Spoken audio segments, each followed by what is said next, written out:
बे समाव आं दंफैयो उदालगुरि डिस्ट्रिक्ट फार्मार सेलनि प्रेसिडेन्ट मानगोनां अबिनाश दैमारिजों आरो बे समाव बिथांनियाव माखासे बाथ्रा मिथिनो थाखाय आङो माखासे सोंलु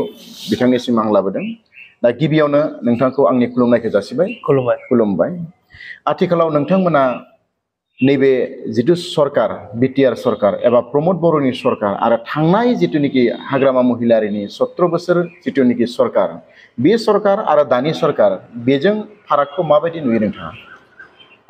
आंथ' फारागखौथ' बहुत फारागखौ नुयो। जेनेबाला गोदो जेनेबाला हाग्रामानि समायनि सरकार आरो दानि सरकार बहुत डिफारेन्स दं। मानो होनब्ला दा आं आबादारि जानानै आं बेखौनो बुंनोसै। आं अलरेडि आबादारिब्ला दायो दासिमबो हाग्रामा सरकारनि समाव 17 बोसोर इन्टारियामजों सलायबाय बियो। सलायनानै बेवहाय जोंनि बिटिआरआव बा आसामावहाय गासै माने 80% आबादजों मावना जाग्रा। आबादजों सोनारनानै माने थाग्रा होननानै बुङोब्ला गोरोन्थि गैया। दा बिदियावहाय दा प्रमोद बर' सारा सारि बोसोरावनो मोनसे गोदान कनसेप्ट लाना फैदों बियो। बा आबादारिफोरखौ माब्रै रांखान्थि फारसेयाव जौगाथारलांनो हागोन बेखौ प्रमोद सार लाना फैदों। बे कनसेप्टआरि जाहैगोन एपिसि बुङो जायखौ फार्मार प्रडिउसार कम्पानि ससाइटि बेखौ दानानै होदों। दा भिसिडिसि वाइजआवहाय जेनेबा माने एपिसि फार्मार प्रडिउसार कम्पानि दाना होदों। जाहाथे जितु अलरेडि इन्डिया गभर्नमेन्टआवहाय अलरेडि बुस्थुआ फान्डिंफोरा दंखायो आरो बे मोनसे कम्पानि बे रेजिस्टार माने गभर्नमेन्टआ मिथिखाबाय आरो नोंथांमोना आबादारि होननानै माने बिथांमोना गभर्नमेन्टआ मिथिखायो आरो दा बेखौ दाना होनाय लोगो लोगोनो प्रत्येक भिसिडिसियावहाय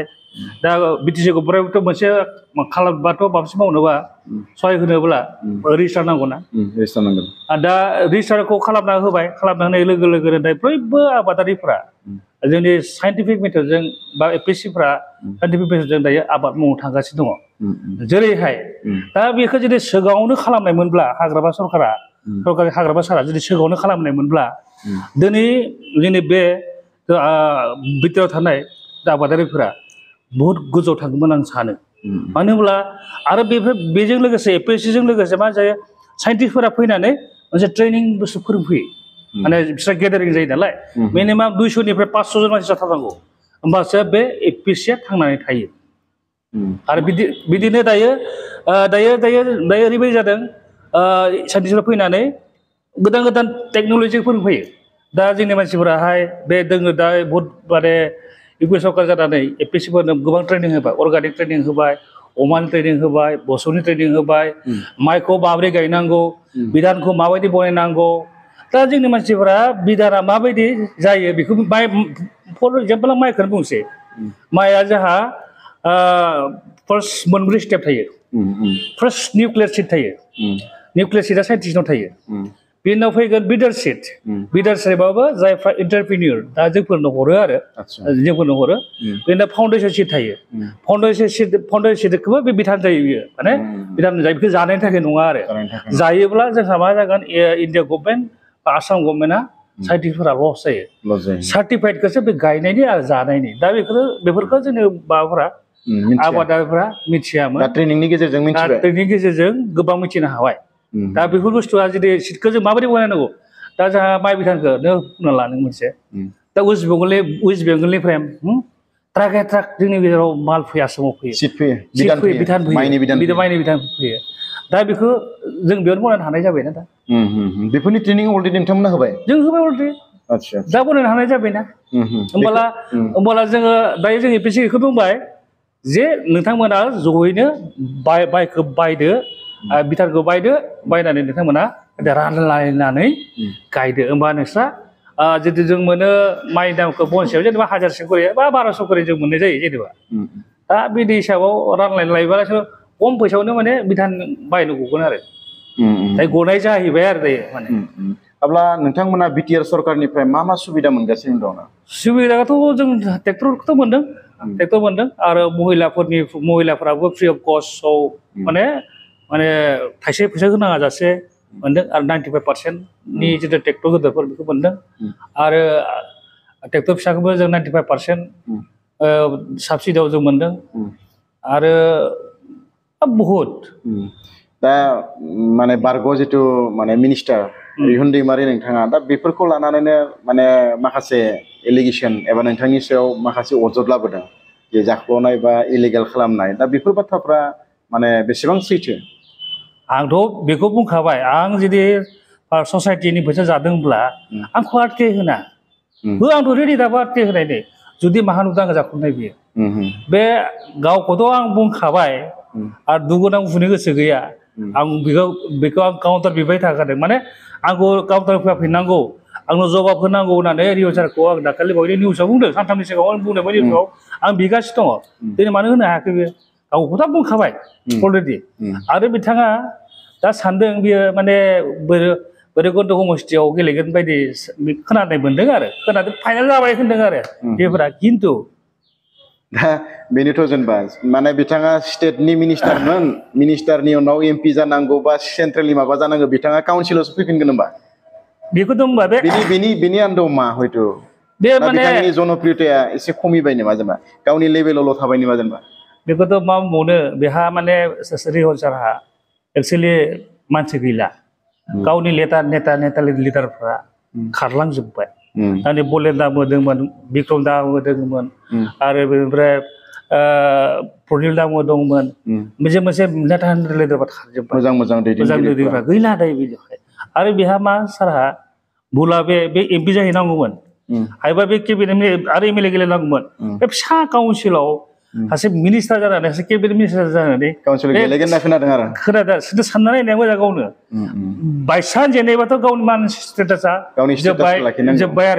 आरो जेननायाथ' हादारसो खाथांखा जेनखागोन बेयाव जोंहा बैरकुन्दआवहाय गिबियाव सरकारा फैखाया मानो होनबा बैरकुन्द समस्थियावहाय जुदि गोबिन्द सारा जायखौ 20 बोसोरनि खामानिखौ सारि बोसोराव फोजोबदों बे रोखा नोंथांमोना थाङोब्ला नायजायो आं बेखौ खिथिजोबनो हागोन बे जाबाय गोबिन्द सार मावनाय बे जाबाय रिउ सार मावनाय माने गोबिन्द सारा गावखौनो गाव बुंना लाया थारमाने बेनिया एसे थायो मिथिखायो रायजोफ्रा रिदि जाना थायो आरो जायखौ बर' मोथो बुङो आरो सिङाव थायो आरो खिन्थु माने हमना ला माने जों नुदों माने गोबां ससियेल मिडियाफ्राव माने बुंबाय थानाय खोनादों जे माने बिटिआर सरकार एबा प्रमद बर'आ आथिखालाव माने जेबो खामानि मावनो हायाखै साख्रि होनो हायाखै माने जेबो खामानि मावनो हायाखै होननानै बिराद माने अजद दैखांबाय थादों जेनेबा दा बेफोरनि सायाव नोंथाङा मा बुंनो सानगोन होनबा बेखौथ' मा बुंनो दा नोंनि आबादारिखौबो गोजौ लांबाय दाखालि मिया माबा इडुकेसन साख्रि होबाय आरो पस्ट ग्रेजुएट टिचार होबाय आंथ' बुंनो थाङोबा माने ब्रह्म इउपिपिएल सरकारनि बायदि खामानि जानायखौ नुवाखै मानो होनबा नों मोनसे गोदो एसिमेन्ट लाबावदो दै प्रफेसारा सुपार 50 होननायबो जुदि बनायदों ना नैबे बिराद जोंनि बर' हारिनि गेजेरावहाय बा जिखुनु बिटिआरनि गेजेराव बर'ल' नङा अल माने जनजाति गासैखौ लानानै सुपार 50 बनायदों जाय बिसोरफ्रा जेरै आइपिएस अफिसार जादोंबा कचिं लाहैनोब्ला मिनिमाम सासे मानसियाव 30 लाख गाहाम नांगौ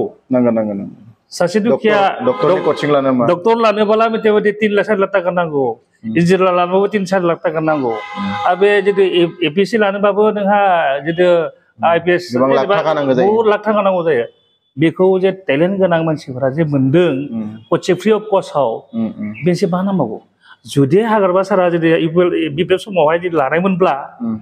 17 बोसोराव बेसेबां जोंनि बिटिआर ओंखारगौमोन खिन्थु सारि बोसोराव जे इसेबां गिदिर खामानि मावनो हादों आरो बेसे मा नांबावगौ लामा सामाया बारो जाय सरकारा बे मावखागोनखा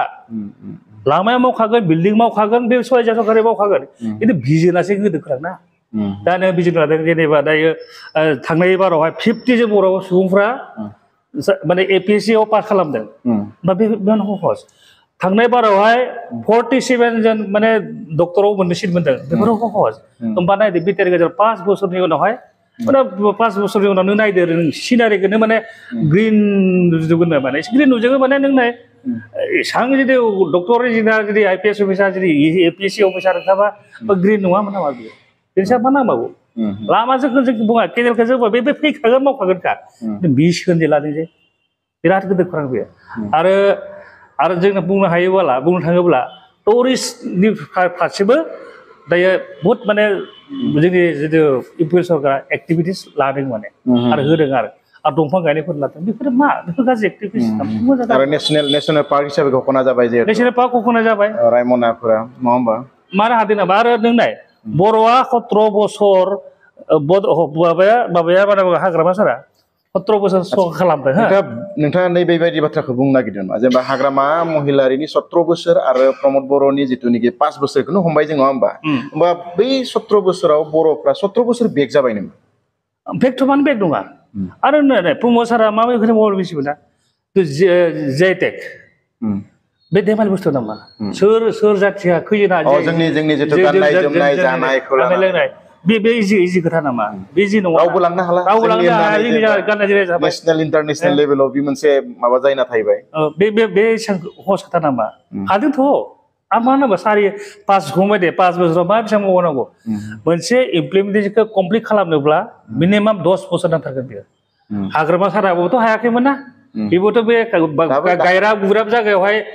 माबाखौ लुफुंदोंमोन ना बेयो 10 बोसोर 17 बोसोरावसो बेबो 15 बोसोरसो बेबो क्लियार खालामनो हादों गावनि जिथु दफाफोरखौ क्लियार खालामनो हादों हायाथ' इमान सहस नङा थेवब्लाबो जे मावदों बबे जायगायाव गाज्रि दङ आरो जों बुंनो थाङोब्ला 17 बोसोराव जिथु गावजों गाव नांलाय खमलाय बर' खमदन खालामनाय दालां दानसि जानाय बेफोर गैयाथ' बिभिन्न दावराव दावसि थांदों नङा होमबा थांदों दायो जोंनि गथ'फ्रा ओरैनो बुंनो हागौ बन्द माने कि बाबा बन्द'आ माबायदिलै बन्द' नायगौमोन होननासो बुंनो हागौ दा नोङो बन्द माने आसाम बन्द बिटिआर बन्द बाथ्रा बुंदों नङा होमबा आसाम बन्द बिटिआर बन्द बेफोरथ' दङमोन ना गोदो दाथ' जों नुवाना दायो जोङो मोनानि हर थाबायबाबो जोंहा जेबो प्रब्लेम गैला सोरबा बांगालियाव थांबाबो जोंहा प्रब्लेम गैला बांगालाव जोंनाव फैनो हायो गुबुन हारसानियाव थांनो हारसा बांगाल थांनो हायो गासैबो थांनो हायो जों जालाय सोलाय आलासि बायदि जों जानो हागासिनो दङ माने दा गुबुननि मानसिफ्रा बुंगासिनो दंसो आसामनियाव जितु बिटिआराव गोग्लैफ्रा बिटिसि नेसना खान्थिखौथ' नाय बिदि दा बुङो होमब्ला बे इमान हस दङ ना बिटिआर माने बिटिआर खान्थिखौथ' जागायो नाय এতিয়া ক'ব গ'লে एसे बुङो दा नै जोंफोरनियाव खामानि मावनो फैयो बेफोर गासैबो बुङो কেনেকৈ লাগিছে আজিকালি বিটিচিটো না বুঙলা ভালে লাগিছে ইমান শান্তি আছে কোনো দিগদাৰ নাই ৰাতিটো দিনটো ঘূৰিব পাৰে একো প্ৰব্লেম পোৱা নাই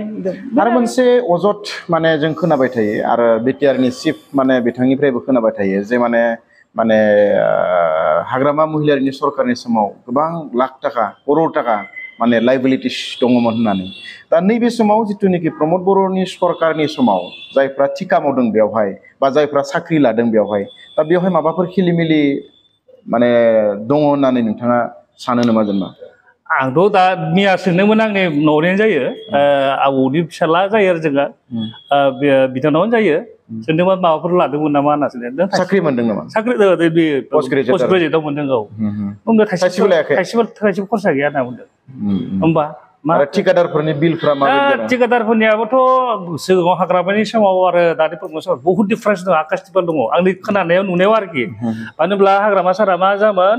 ए लेटार फैसा दङ गैया मिथिया ए लेटार दिहुननानैसो अर्डार हरसै ए लेटार लिरसै अर्डार हरसै नों फैसाना गैया नोंहा माबायाव खिन्थु बेयाव अर्डार हरनोसै ओमफ्राय बै ठिकादारफोरा फासिबो दङ गासै फासिदों दायो जितु प्रमद बर'नि जितु सरकारनि समावहाय फैसा बेसेबां दोङो बिनि सायावसो माने माबाखौ स्टेटमेन्टफोरखौ इलेक्सनखौ लाङो थारमाने बेयो माने लाइबिलिटिस लाखिया आरो खिन्थु आं बेखौ नुबाय थादों आरो माने बे लाइबिलिटिस गैया जाया ठिकादारजों सोङो मालाबा आरो गुबुननि ठिकादारफ्राबो जोंनो मथा मथि लोगोफ्रा फ्राय लोगो बिटिसि नेसना फैसा साफासिबो फैसा नाय गाहाम खर आरो फैसाल' होनना बुङो আমার স্টেটত হে বেয়া এতিয়ালৈকে পইচাই নাই না বিটিসি কাম কৰো আমি মন আছিলে অলপ চেনেল আছে লগাই দিয়ক না বুঙো दा आं माबोरै जेबो लगायना होदो दा आपलोকে যাক কথা পাতক सारल' दा बुङो जों खामानि मोजां मावो थ' मानो मोना मावफैदोंबो बिटिसि बाहेरनिफ्राय जोंनिया बेनोसै आरो ना माने जोंनि प्रमद बर' सरकार समावहाय गुबुन बाहेरनि मानसिखौ थिखाफोरखौ खम होदों हाग्रामा समाव खिन्थु बाहेरनि मानसि बांसिन फैना मावदोंमोन माने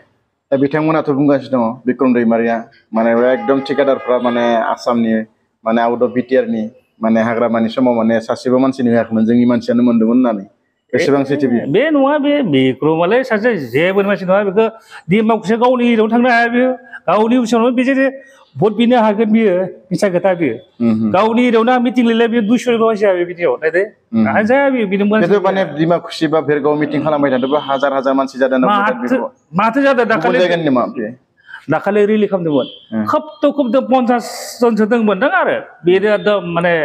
बहुत गरम जादों नुयोना जोंबोथ' भिडिअफोरखौ जोंबोथ' नायोना माथो दोङो बुंनो थाङोबाथ' आंथ' बेखौ आंदोंहाय थांदोंबा सेलेक्ट थांदोंबा बिक्रम दैमारिया आं लाबोगोन 20,000 थाखा मोनसे ब्लगनि दै मोनसेल' ब्लगनि हरिसिङाबाबो अके आं दान धनसिरिबाबो अके आं दान 20,000 थाखा चेलेन्ज होगोन आं बैरकुन्ट'बाबो बुं आंखौ 20,000 आं गेदेर खालामगोन आं रौताबाबो बुं आं 20,000 गेदेर खालामगोन आं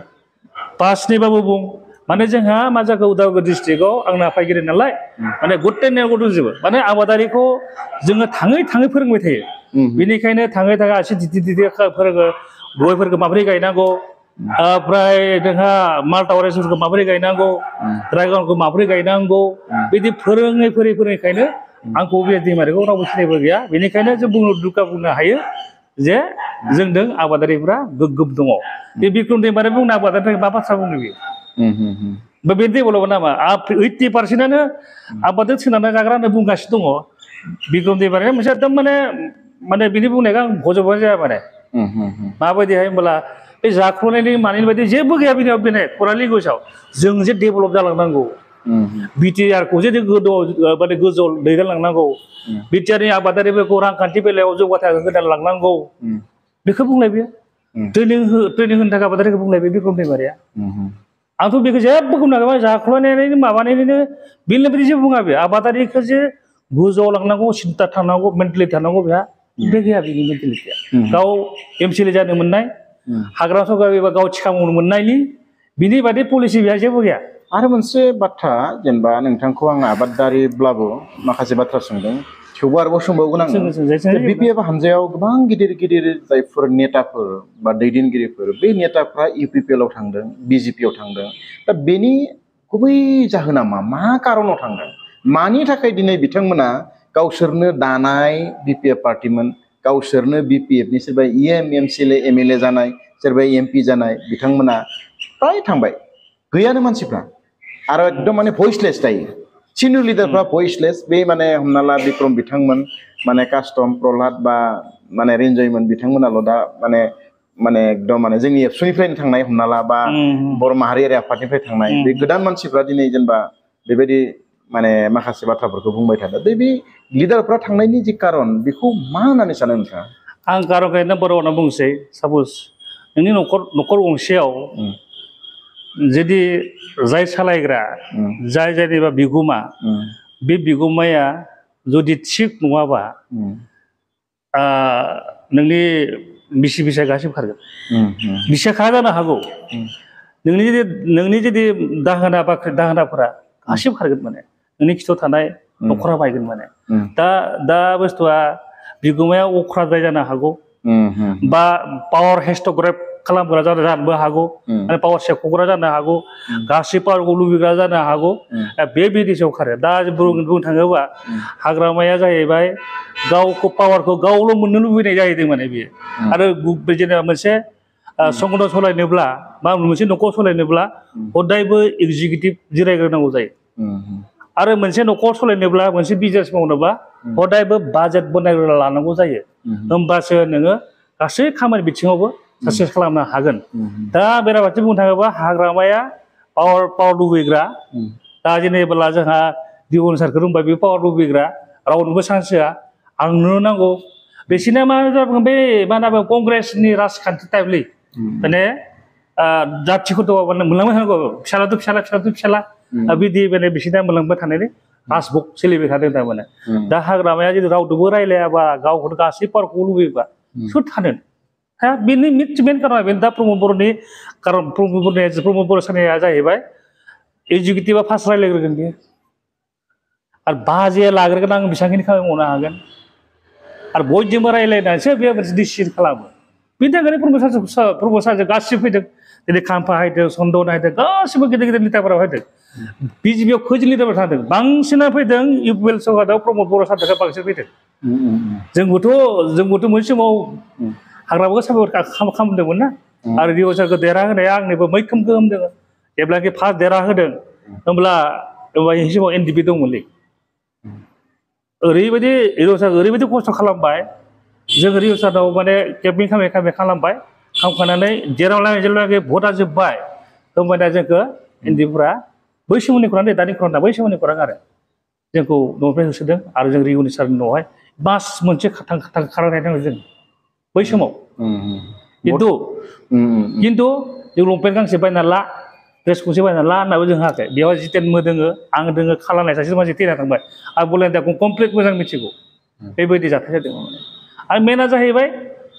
हाग्रामाया पावार लुबिनि थाखायनो हाग्रामानि जेसांखिनि कर्मकर्ता दोङो बे खारदों थारमाने मेन न'खरनि मानसिया न'खरनि मानसिया थिग नङाबाथ' सैमा मावजि माने गासिबो माने दाउमा दाउसा हांसो दाउफोराबो खारो होननाय बायदि थिग बेबायदि जादों नामा हाग्रामानि बेलायाव खारगोन नों मालिकआ मोजां नङाबाथ' बे दाउबो खारगोन नों मावजिबो खारगोन नोङो दाहादाबो खारगोन नोङो मोसौफ्राबो खारगोन जुदि मालिकआ जुदि मोजांब्ला फर एग्जाम्पल मोनसे खोथा बुंनोसै बे बेरे मोदै म' होनोना टक टक होननाय हदायबो फुङाव जुदि थाङोब्ला हदाय बेरेया मा खालामगोन नोंनि आखाइफोराव बालाबायगोन बिराद फुदुंगोन माने बेबायदि आरो ना बेनिखायनो मालिकआ जुदि मोजांब्ला नोंनि दाहोना रुवाथि होन मावजि मोसौ होन गासैबा होन गासिबो माने नोंखौ नोंनि खाथियाव थाबाय थागोन थांबाबो थाङा बे माने बेबायदि दा नैबिदि जादों आरोखि बे प्रमद बर'नियावहाय दा बिदि जादों जे प्रमदफोरा मोजां आखल आखु खिथिनायखाय गासै जन'गस्थि गासैबो टप लिडारफ्रा माने बर' होन जन'गस्थि जेसेबां जि जाथि होन टप लिडारफ्रा इउपिएलआव फैदों मेन कारन नैबेनो माने न'खराव बिगुमाया मोजां नङाबा रावबो थाया दा बेनो जादों हाग्रामाया जौ लोंनानै उल्था फाल्था जुदि बुयो खालामोबा माथो इएमफोरखौ बुयोमोननो सिगाङावलाय बिदि खोनायोमोन आरो नङा मिथिला बिदियाव सोर थानो आरो नंखागौ बियो नोंहाबाथ' बिदि आदि खास लोगो खारदों माने खारा जानो नंखागौ बियो उदालगुरि जिल्लायाव माने इउपिपिएल हिसाबै नोंथांमोना माबायदिहाय दा बेवहाय नोंथांमोननि गोहोआ माबायदि बेवहाय दा गोबाङानो बुंदों बिजेपिआ अमुक सिट मोनगोन जों माने 10थायाव गेलेगोन 10थायावबो मोनगोन माने बिपिएफआ बुंदों जों 10थायाव होगोन 10थायावबो जों मोनगोन माने नोंथांमोनाबो बुंदों जों 10थायावबो जों मोनगोन दा नोंथांमोना माबायदिहाय नोंथांमोननि जे गोहो स्ट्रेंगा बे इलेक्सन देरहायैया रायजोफोरा अनबासो देरहानो हागोन दा जुदि बिपिएफआ जों देरहागोन होननाथ' बे जायाना नों रायजोआ मा सानना दोनदों बिसोर ना दा जुदि बिजेपिआ जों देरहागोनबा जायाना बेयो खिन्थु आंनि नुनायावबा उदालगुरि समस्थियावहाय माने मोनब्रैयाथ' 100% खाथांखा माने भैरबकुन्द आंनि आन्दाराव भैरबकुन्द हरसिंगा ओमफ्राय रनजित रौता पासनियाव एसे केन्डिडेटनि सायाव सोनारनो हागौ जुदि केन्डिडेटआ जुदि मोजां मोनब्ला देरहानो 100% भेरगाव डिस्ट्रिक्टआ आलाग बा उदालगुरि भेरगाव डिस्ट्रिक्टआथ' थाबाय जेनेबा माने बे आलादा बे भेरगावखौ आंबो दा मोजां मोनथिया नोंथांमोननि जिल्लायाव मोननै डिस्ट्रिक्ट जोंनियाव इउपिपिएल हिसाबै मोननै डिस्ट्रिक्ट आबादारि हिसाबै मोननै डिस्ट्रिक्ट उदालगुरि आरो भेरगाव डिस्ट्रिक्ट दा भेरगावनि मोनब्रै डिस्ट्रिक्टखौ बुंदों माबा समस्थिखौ बुंदों आरो आं भेरगावनिखौ बुंथ'ला बेवहाय जेनेबा आं बारा थांनाय जायाथ' बे हिसाबै आं कमप्लिटलि मोजां मिथिया आं सासे डिस्ट्रिक्टनि नालाय आं डिस्ट्रिक्टनि बेनिखौ आं मोजां मिथिगौ आरो बेनोसै दायो बाथ्राया आंनि नुनायावब्ला ओरैनो मानो इउपिपिएलनो मानो भट होनांगौ रायजोफ्रा इउपिएलआ मा बिजन गैया मानि थाखाय मा मावाखै मा बिजन गैया सारि बोसोर सांखिनि खामानि मावनो हादों होनबा गथाय बिजन मिशन लानानै मावनो हादों होनब्ला हाग्रामा समाव मिशन बिजन दंमोन नामा दिनै सुपार 50आनो गैयामोन बिसोरनियावहाय दिनै आबादारि गांखं गैयामोन बिसोर दाबो गैया बिसोरनियाव आबादारि गांखं गैया बिसोर दाबो सेलफोरल' दं কিন্তু आबादारि गांखं गैया आबादारिया जे 80% जे मावना जाग्रा बेनिखायनो आं बुंदों आं मोनसेखौ बुङो रायजोफोरखौ जाय सरकारा आबादारिनि बाथ्रा बुङो बे